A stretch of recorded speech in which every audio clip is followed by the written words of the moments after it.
The gods gathered in a realm beyond time, a place where pantheons collided and the greatest among them debated supremacy. Zeus, the thunder wielding king of Olympus, stood tall, his lightning crackling around him.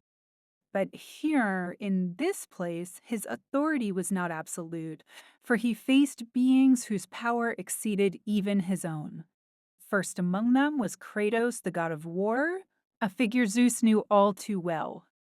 Kratos stood silently, his muscles taut with restrained fury, the blades of chaos glinting with an ominous glow.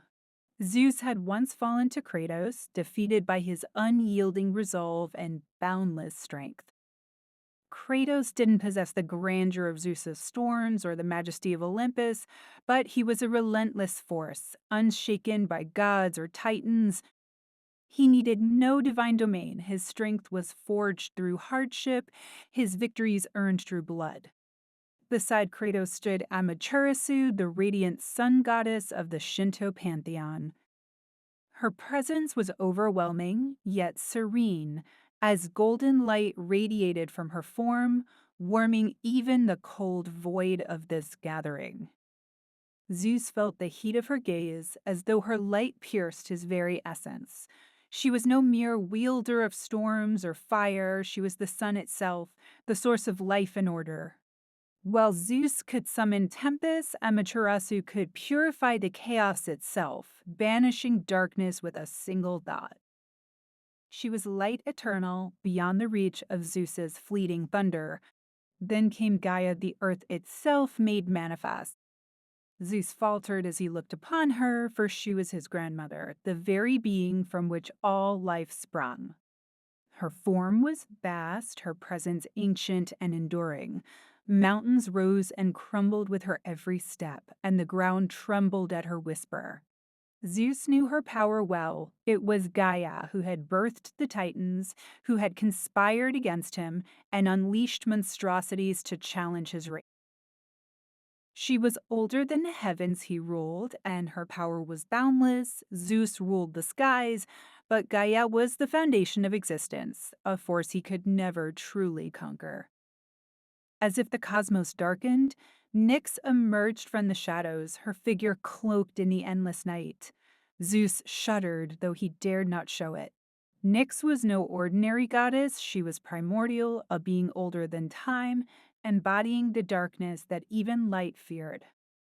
Her voice was a whisper that seemed to echo through eternity, her presence a reminder of the void from which all creation emerged. Zeus had once avoided crossing her path, for he knew even his might was insignificant against her unfathomable depth. She was the shadow beyond his storms, the night that swallowed even the brightest flashes of his lightning.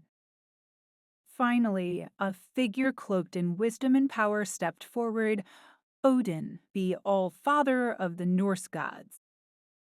His single eye gleamed with the knowledge of countless ages, a gaze that pierced through Zeus as if seeing every secret he held.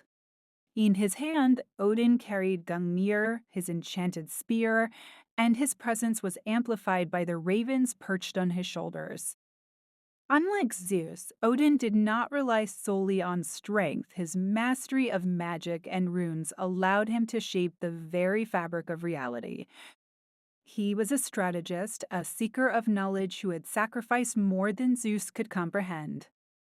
Odin was a god of war, but also of foresight and cunning. Where Zeus ruled through might, Odin commanded with wisdom and inevitability. He spoke little, for his power needed no words to be understood. Zeus clenched his fists, his pride as the king of the Olympians burning within him. Yet in this gathering, he saw the truth. He could hurl his thunderbolts and summon his storms, but against these gods' embodiments of strength, light, earth, darkness, and wisdom, his power was but one piece of a far greater puzzle.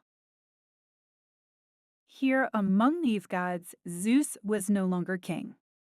He was a contender,